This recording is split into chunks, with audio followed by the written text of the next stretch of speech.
Tablets are either too weak to replace your laptop or too expensive to justify buying one. But what if a tablet gave you laptop-level performance, solid battery life, and smooth visuals, all under 310 euros? That's exactly what the Vivo Pad 5 is promising. But does it really live up to the hype, or is it just another Android tablet that looks good on paper? In this video, you'll get a clear, no-nonsense review of the Vivo Pad 5. Performance, display, battery, real-life usability, all based on what actually matters. First thing you'll notice is the size. The Vivo Pad 5 weighs 590 grams. Not exactly feather-light, but still manageable. At just 6.6 millimeters thick, it feels sleek in the hand. The aluminum back and frame give it a premium touch, and the glass front adds a bit of shine. You don't get a SIM slot, but it supports stylus input, which is great for students or artists. However, no official stylus is included in the box. When it comes to display, this is where Vivo nailed it. The 12.1-inch IPS LCD panel supports 144 Hz refresh rate, HDR10, and goes up to 900 nits brightness. Translation: scrolling feels buttery, content pops, and visibility outdoors is above average. Resolution is 1968 by 2800, which means sharp enough for movies, PDFs, or design work. Watching YouTube, Netflix, or just flipping through Google Docs, it feels fluid and crisp. There's no SIM slot, and yeah, no stylus in the box either, which honestly felt like a missed opportunity. It supports pen input, but if you want to sketch, take notes, or highlight PDFs, you'll have to get the stylus separately. Still, the tablet's clean design and sturdy feel make a good first impression. Now, here's where most budget tablets start falling apart: performance. But the Vivo Pad 5 doesn't flinch. It runs on the Dimensity 9300 Plus chipset, which honestly feels like overkill in the best way possible. I had 12 Chrome tabs open, was switching between Google Docs and Canva, and still had music playing in the background. It never lagged. Even light gaming sessions, Call of Duty Mobile, Genshin Impact, ran fine. Of course, it's not a gaming beast, but for casual use and productivity, it's smooth. But let me be clear, this is for the higher variant. If you go with the base model, 8GB RAM, and UFS 3.1 storage, it's not going to feel the same. It'll still work fine, but things won't be as fast when you start pushing it. What really impressed me was the battery life. I wasn't constantly looking for a charger, and that's a rare feeling these days. The 10,000 mAh battery gave me almost 2 full days with casual usage, and about 10 to 12 hours of video playback. That's including Wi-Fi, screen brightness at 60 to 70%, and streaming content. Charging isn't lightning fast. 44 watts wired takes about an hour and a half, but it's reliable. And there's a small bonus: 5W reverse charging. Not a headline feature, but when your phone's dying and you're outside, it's a lifesaver. Now let's talk audio,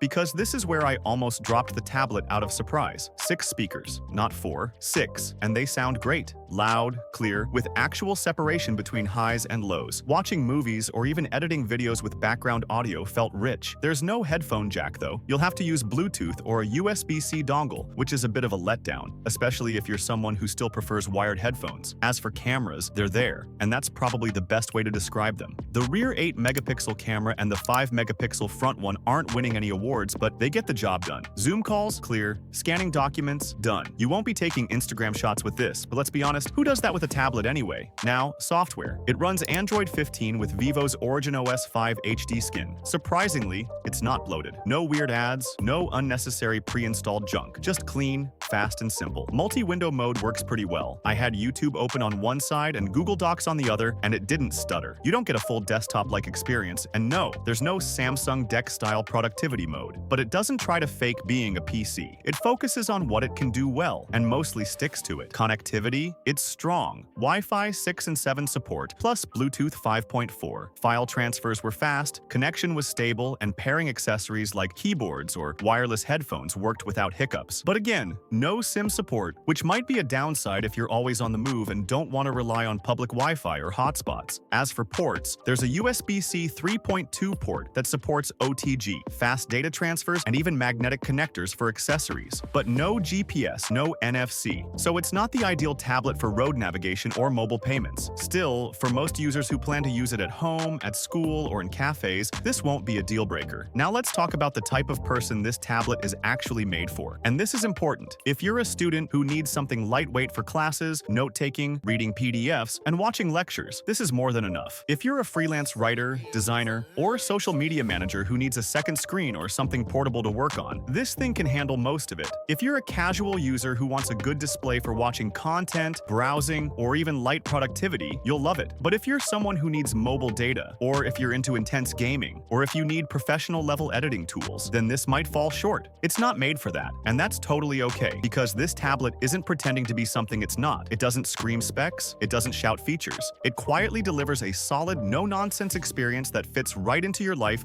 without causing a dent in your wallet. The best tech doesn't shout, it just works, and makes your day easier without you even noticing. So, should you buy the Vivo Pad 5? If you're tired of tablets that either cost too much or can't keep up, this might be the one you've been waiting for. Just be smart. Pick the right variant based on what you plan to do with it. Because at the end of the day, this isn't about replacing your laptop. It's about making your daily digital life simpler, smoother, and just a bit more enjoyable.